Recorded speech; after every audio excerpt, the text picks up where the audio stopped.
Var radyosunun Olkanşa Milli Müzikal Pремиясы.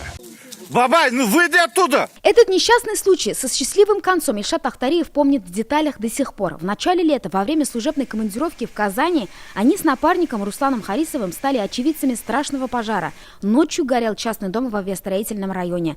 Им удалось вывести жителей до прихода пожарных. Потом дедушка снова забежал в горящий дом уже за документами. Я, не раздумываясь, забежал в дом за дедушкой, вытащил его с документами.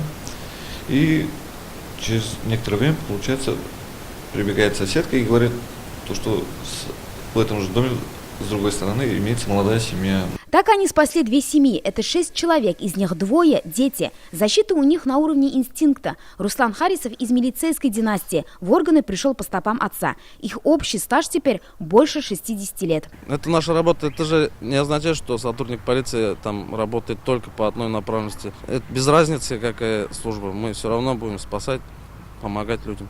Получить за мужество почетную грамоту дорогого стоит, но куда важнее спасенные жизни. Ильшат Ахтариев в Джалиле работает лишь 2 года. В его участке 3000 человек. С каждым познакомился лично. Умный, всегда, вот когда обращаешься, внимательно слушает, старается помогать. Хороший человек, любит свою работу. Участковый на сегодняшний день должен в тесном контакте быть с населением, прежде всего. Как я уже постоянно говорю им, твержу, что вы на своих участках маленькие начальники отделов. Вы должны про все знать.